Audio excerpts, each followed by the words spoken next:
Assalamualaikum warahmatullahi wabarakatuh. InsyaAllah pada hari ini kita akan menyambung kembali tadabbur surah-surah pendek untuk kita memperbetulkan bacaan kita dan kita mendengar sedikit ibrah dan pengajaran daripada surah Al-Fil. InsyaAllah kita mulakan dengan bacaan A'udzu billahi minasyaitonir rajim. Bismillahirrahmanirrahim. Alam tara kaifa fa'ala rabbuka bi ashabil fil. Jadi bila kita betulkan tu, kita betulkan dengan alam tara. Alam tara kaifa fa'ala rabbuka bi ashabil fil. Alam yaj'al kaidahum fi tadlil.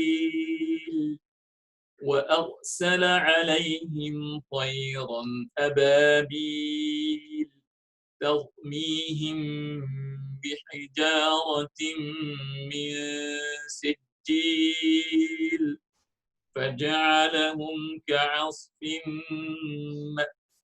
مأكول.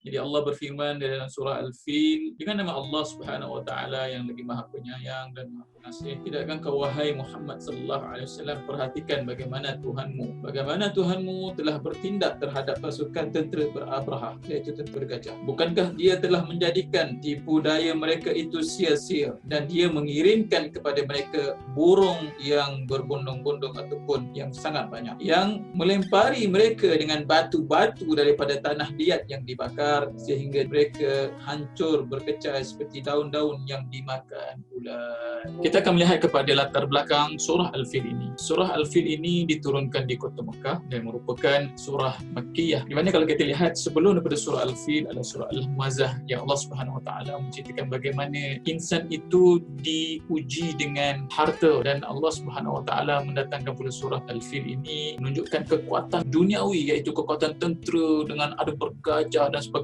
Allah SWT sengaja menunjukkan bahawa adanya kekuatan yang dipandang oleh manusia, kekuatan dunawi, harta, nasab. Di dalam surah ini adalah kekuatan tentera yang hebat dengan bergajah dan sebagainya. Kita bayangkan satu empire yang besar yang dipimpin oleh Abraha. Abraha ini dia merupakan seorang raja di Yaman yang merupakan beragama Nasrani, iaitu agama Kristian, yang mempunyai gereja yang besar-besar, yang tinggi-tinggi. Kalau kita tengok binaan-binaan di Yaman, ulama mengatakan, kalau dalam kita mengatakan bahawa kalau kita tengok binaan mereka yang sangat tinggi pada ketika itu sehingga terjatuh songkok ataupun serban kita, kalau kita tengok takadu tasqutu qalan sawatahu an ra'sihi. Apabila melihat akan ramainya kabilah-kabilah Arab yang pergi ke kota Mekah, maka dia pun rasa cemburu dan iri hati terhadap kota Mekah dan ingin orang-orang kabilah-kabilah tersebut menjadikan kota Yaman ini, kota Sana'a ini, tempat tujuan ataupun tempat perniagaan yang dikunjungi ataupun yang diziarahi oleh peniaga-peniaga Arab. Dipendekkan cerita bahawa sesungguhnya pada ketika itu merupakan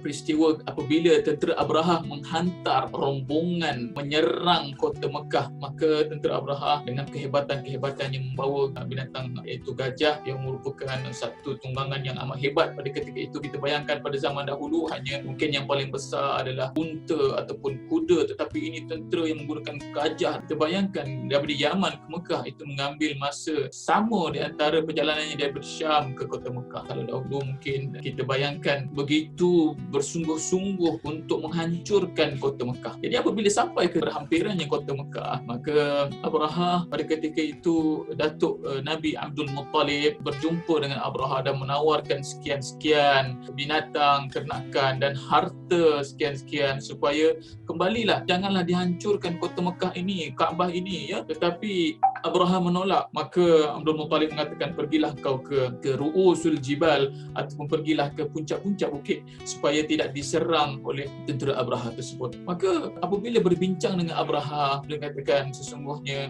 sekiranya engkau nak menyerang, aku sudah menawarkan apa yang kami ada dengan binatang dan sebagainya, dan binatang ternakan dan sebagainya. Sesungguhnya ini ana rabbul ibil, sesungguhnya aku ini adalah pengembala kambing.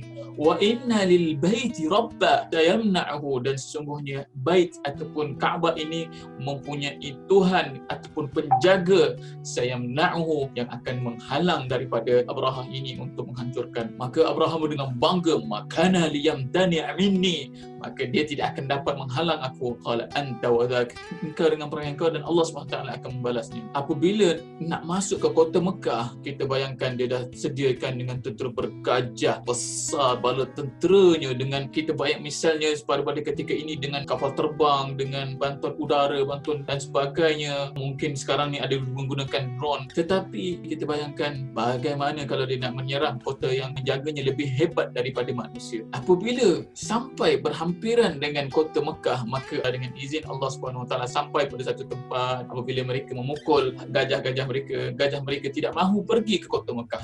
Mereka pukul pergi ke kiri ataupun ke kanan, ataupun pergi ke bumi Syam, ataupun kembali ke arah Yaman, maka mereka boleh bergerak. Tetapi apabila nak bergerak, mereka pukul gajah tersebut menuju ke kota Mekah, gajah-gajah tersebut fabarika, maka gajah tersebut duduk. Kita bayangkan inilah kekuasaan Allah SWT.